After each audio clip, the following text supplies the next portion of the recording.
E hoje o assunto promete vida após a morte. E aí, hein? Quem é que não pensa sobre isso? Quem é que fica tranquilo na hora de dormir e pensar, se eu acordar, vou acordar onde? Do lado de lá ou do lado de cá?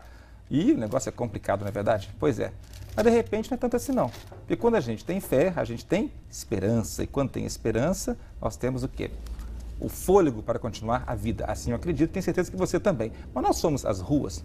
Antes, deixa eu mostrar mais uma vez aqui o pastor Albério, que é o nosso convidado aqui do palco hoje, está nos ajudando a entender um pouco mais, a debulhar esse assunto, mas ouviremos também outras facções, outros lados, como por exemplo, a presidente da Federação Espírita do Espírito Santo, que é a Dalva Silva Souza. Mas não agora. Agora nós iremos às ruas com o nosso repórter Vitor para descobrir o que as pessoas pensam, o que elas acham, quais são os medos ou as perguntas. Vamos ver? Wesley, aproveitando a presença do seu convidado aí no estúdio, vamos saber quais são as dúvidas mais frequentes com relação à vida após a morte.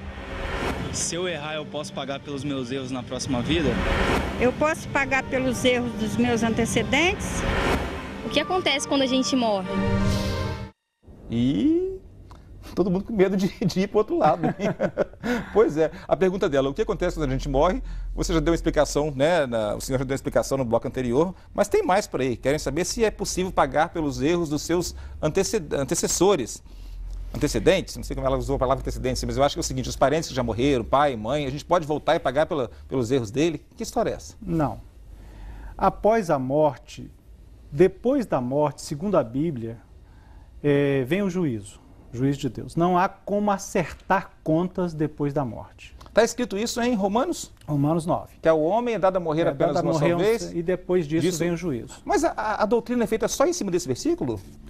Não só desse versículo, mas em todos os outros versículos correlatos que você tem, Apocalipse, você tem os próprios textos de Paulo, outros textos, Coríntios, você vê que o homem morre e depois disso, Eclesiastes fala, por exemplo, que o homem morre e o espírito volta a Deus e o corpo volta ao pó. Depois disso, é a relação com Deus. Lá não tem acerto de contas. Não há possibilidade nenhuma de que lá, depois da morte, você acerte qualquer conta. É interessante... Mas, pastor, Deus é tão duro assim com a gente? Só dá essa vida pra gente? Deus é muito bom. Deus é maravilhoso, Deus é amoroso, mas Deus também é justo e reto. Mas só essa vida não é pouco, não? A gente, quando está ficando velho, fica sábio. É pouco, Wesley, mas é o que é necessário. A Bíblia diz que nós vivemos perto de 80 anos, depois disso é câncer e enfado. Não tem mais jeito. Meu Deus não do céu. Adianta plástica, que não salva mais, né? Nem botox. Não dá para botox. Meu Deus do então, céu, depois dos 80 anos, é a decadência. É o tempo que Deus nos dá para a grande decisão da nossa própria vida. Mas tem gente que não tem esse tempo, que morre na infância. Não interessa. Aí Deus vai ser justo de acordo com o tempo de vivência. Não é? Deus é justo. É claro que Deus não vai cobrar de uma pessoa que viveu tanto. É claro que ele vai cobrar de uma pessoa que viveu tanto, diferente daquela que viveu pouco. É evidente. Porque Deus é mais justo que eu e você. Então não volta, é isso? Não volta. Não adianta, não acerta as contas. Só volta no dia do juízo final? Só do juízo final. Na verdade, quando você morre, você já está debaixo de um processo de julgamento. Você ou vai para o céu, ou, segundo a Bíblia, você vai para o inferno. Depende da sua decisão aqui. Agora, é uma decisão ou são várias decisões diárias que te levam ao céu ou ao inferno? Uma decisão. Chama-se conversão. E várias tomadas de postura que confirmam essa decisão. Você vive uma vida correta a partir de uma decisão. Então, a decisão é andar com Deus. Vamos entender um pouquinho dessa história de pecado, então. Se eu morrer em pecado, eu não vou para o céu, é isso? Se você morrer em... Todos nós morremos em pecado. Então, o que é pecado? Pecado é a separação de Deus. Separação de Deus. Então, todos nós morremos em pecado, queridos. O problema é arrependido ou não, com Deus ou não. Porque eu e você somos pecadores, nós somos pecadores. Todos que estão nos vendo esta tarde são pecadores. Se dependêssemos de nós, então, era todo mundo para o inferno. Todo mundo para o inferno. Deus agindo de misericórdia, abrindo para nós um precedente, deu-nos o seu Filho Jesus Cristo, pagou esse preço. Agora, qual é que nós temos de fazer? Aceitar a obra de Jesus por nós. Agora, olha que assunto interessante, o senhor acaba de tocar.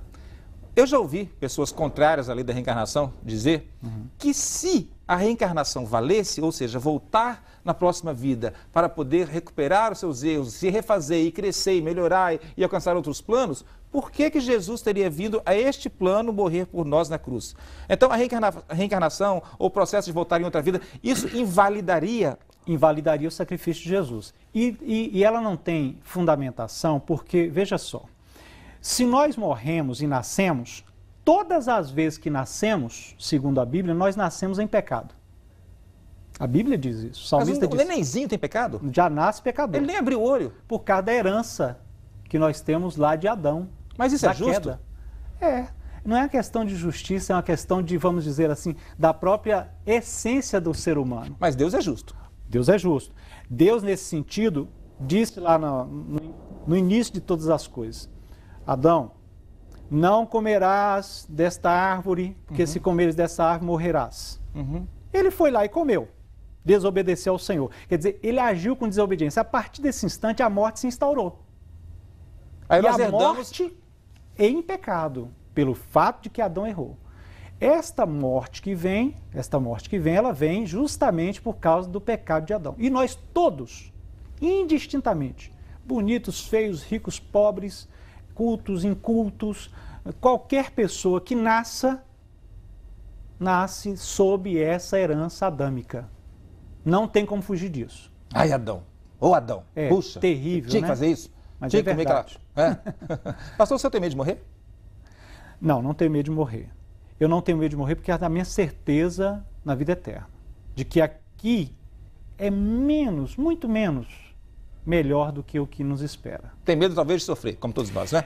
Todos nós Estamos temos na carne. medo do sofrimento, Ok. né? Mas, pastor, tem uma pessoa aqui que é a Dalva Silva Souza, presidente da Federação Espírita do Espírito Santo. Ela foi ouvida pelo nosso programa e ela discorda. Ela acha que existe vida após a morte e ela cita, inclusive, passagens bíblicas para corroborar a sua tese, não só a sua tese, a sua teoria de crença e prática e tudo mais. No próximo bloco, ela vai voltar falando sobre isso com a gente, através da nossa repórter que foi lá ouvi-la e tudo mais. Tá. Então, prepara-se, porque no próximo bloco tem um embate aí, tá bom? Estamos aí. A gente volta já conversando sobre esse tema, vida após a morte.